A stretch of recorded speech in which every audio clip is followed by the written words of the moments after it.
ইস বাবা, আমাদের যদি একটা মিষ্টির দোকান থাকতো তাহলে কি যে ভালো হতো। কেন রে ঘতন, মিষ্টির দোকানে কি ভাবছিস লাভ বেশি?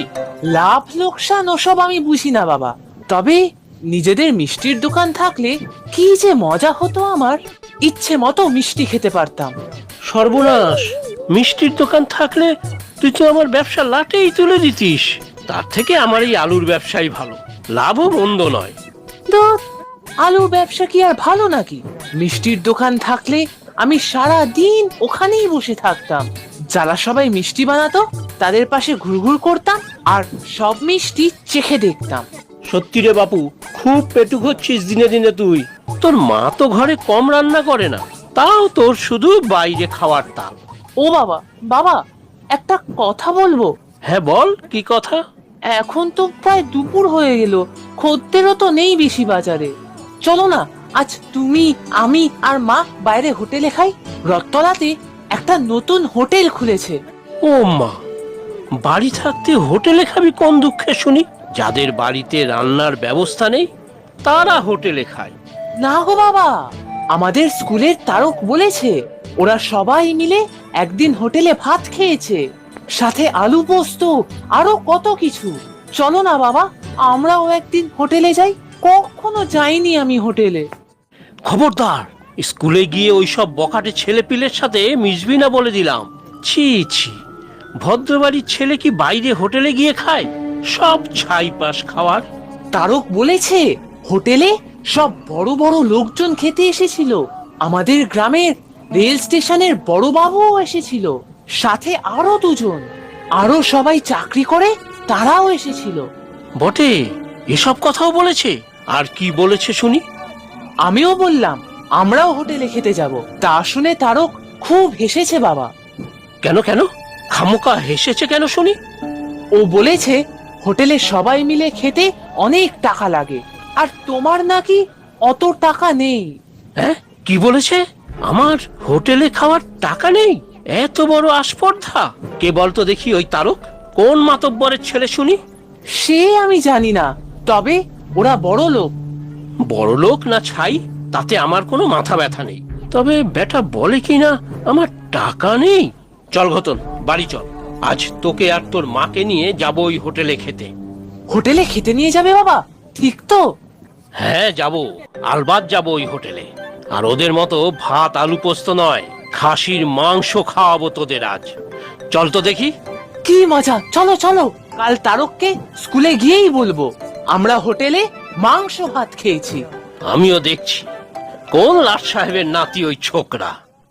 কি আবোল তাবোল কথা বলছো তোমরা? এই ভর দুপুরে এখন খেতে যাব কোন সেই হোটেলে? সকাল থেকে যে রান্না করে রাখলাম তার কি হবে শুনি?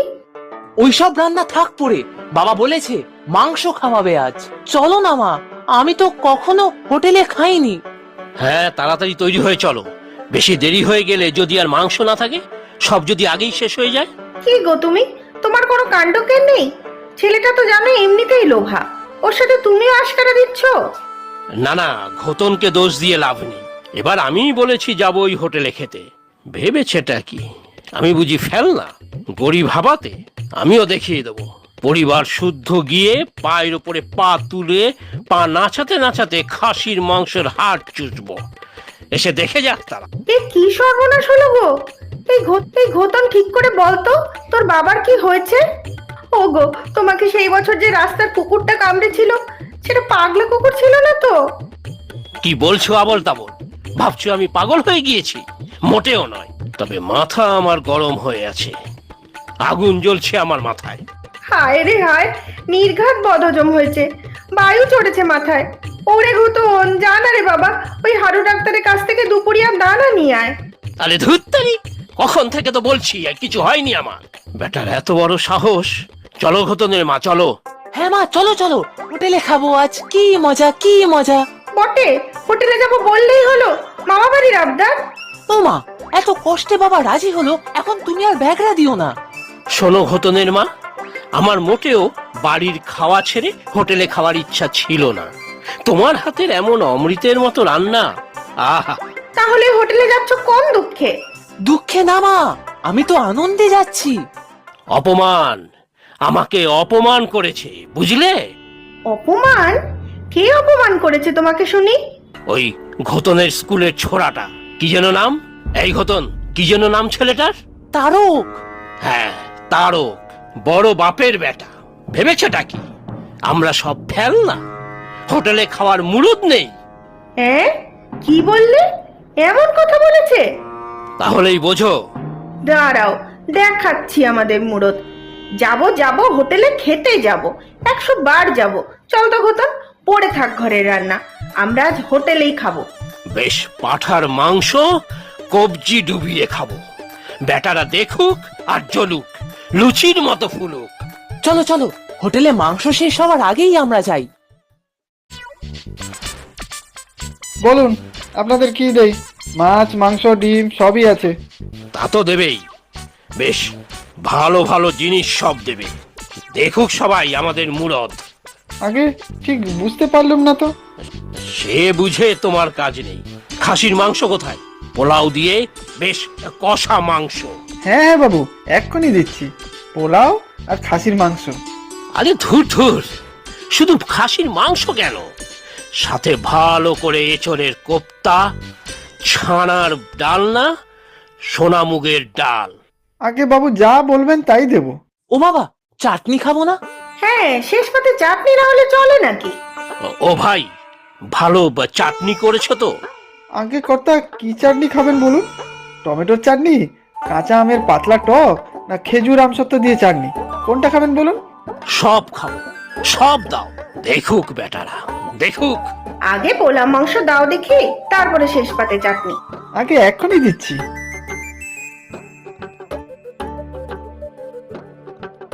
তবে আমার কত মুরদ, এবার আমি বুঝিয়ে দেব। আমার নাকি টাকা নেই। তাই তো, আমরা যেন হোটেলে খেতে পারি না। শোন রে ঘোতন, এবার তোর বন্ধুকে ভালো করে বলবি আমরাও হোটেলে খেয়েছি। হ্যাঁ, ভালো করে গুছিয়ে বলবি যে কি কি খেয়েছি। কি যেন নাম তোর বন্ধুটার? ওই তো তারক। হ্যাঁ, ওই তারককে বলবি যে আমরা আজ সবাই মিলে হোটেলে কবজি ডুবিয়ে খাসি খেয়েছি। সে কত বড় বাপের বেটা তা আমিও দেখব। তুমি কি ভালো বাবা, আগে তো সব খাই, তারপরে স্কুলে গিয়ে বলবো। আরে অশোকজি, কি ব্যাপার বলে তো? আজ যে একেবারে পরিবার সূত্র হোটেলে খেতে চলে এসেছো। তা আসবো না কেন শুনি? আমার কি আর টাকা পয়সার কোনো অভাব আছে নাকি? এসব হলো খানদানি ব্যাপার, বুঝলে? খানদানি ব্যাপার। আচ্ছা, তা হবে হয়তো। আসলে আগে তো কখনো তোমাকে দেখিনি, তাই বললাম। দেখনি তো কি, আমি কি আর লোক দেখানোর জন্য এসব করি নাকি? আরে গতন, কি যেন সেই ছোড়ার নাম? তারকের কথা বলছো বাবা? হ্যাঁ, সেই তারক। বুঝলে হে দিনু, হঠাৎ করে পয়সা হলেই যাতে ওঠা যায় না। পারলে বলে দিও ওই তারকের বাপটাকে, সকাল বিকেল হোটেলে খাই আমরা।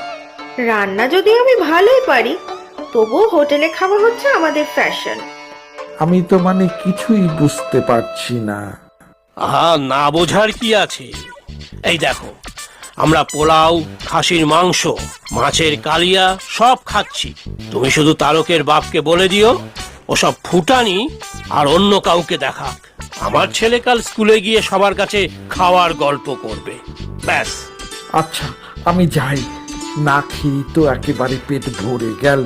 বাপ রে বাপ।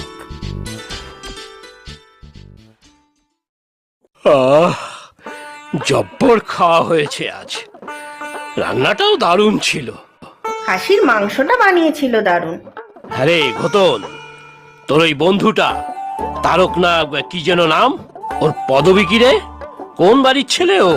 কি জানি, সেটা তো আগে ভাবা হয়নি। আমার তো তারক নামের কোনো বন্ধুই নেই। বলিস কি? এই যে বললি তারক বলেছে আমার টাকা নেই, সেই শুনেই তো বাজারের হোটেলে গেলাম। আসলে আমার খুব হোটেলে খেতে ইচ্ছে করছিল, তাই একটা বুদ্ধি করলাম, এমনি একটা নাম বলেছিলাম। না হলে তুমি যেতে নাকি? অসভ্য বাঁদর ছেলে, সকাল থেকে আমি ঘেমে নিয়ে রান্না করলাম, সেগুলোকে নষ্ট করালো। তারপরে আবার আমার এক গাদা টাকা খসালো। হায় কপাল! ছি ছি ছি ঘোতন, এত লোভা তুই! খাওয়ার জন্য শেষ পর্যন্ত তুই মিথ্যে বললি। তা কি করব? আগে তো কতবার বলেছি তোমাদের, এমনি বললে তো তোমরা নিয়েই যেতে না। তা বাড়ি থাকতে হোটেলে কে খায় শুনি? কত ভালো খাবার হোটেলে, আমার রোজ রোজ বাড়ির খাবার খেতে ভালো লাগে না। তা লাগবে কেন? বাবা খেটে টাকা রোজগার করবে আর তুই ওড়াবি, হাড় জ্বালিয়ে খেলে। বাবাকে তো কত বলি যে একটা মিষ্টির দোকান দাও, তাও বাবা আলু ছাড়া কোনো দোকানই দেবে না। এই ছেলে তো আমাদের সর্বশান্ত করে ছাড়বে দেখছি। আজ তোর পিঠে লাঠি ভাঙবো। বাহ, ছেড়ে দাও, ছোট ছেলে।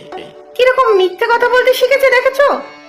আমি মিথ্যে বলেছি বলেই না অত ভালো পোলাও মাংস খেতে পেলে। আবার মুখে মুখে কথা। ছেড়ে দাও গিন্নি, ছেড়ে দাও। ঘোতন মিথ্যে বলে অন্যায় করেছে ঠিকই, কিন্তু আজকের দিনটা একটু অন্যরকম তো কাটলো। তা ঠিক, রোজই তো সংসারের কাজ আর রান্না বান্না করেই দিন কাটে। আজ অন্য কেউ মুখের সামনে খাবার বেড়ে দিল। আমিও রোজ ব্যবসা আর টাকা রোজগারে ব্যস্ত থাকি, জীবনের ছোট ছোট সুখ আনন্দগুলো অনুভবই করতে পারি না। তা ঠিক, ঘোতনের একটা মিথ্যের কারণে আমরা তিনজনে ভালোই খেলাম, কত আনন্দ করলাম। ঘোতন, তুই অন্যায় করেছিস ঠিকই, কিন্তু তোকে ক্ষমা করে দিলাম। আমরা আবার একদিন হোটেলে গিয়ে খেয়ে আসব, আর কোনোদিন মিথ্যে বলবি না। সত্যি যাবে বাবা? ঠিক আছে, আমি আর কখনো মিথ্যে বলবো না।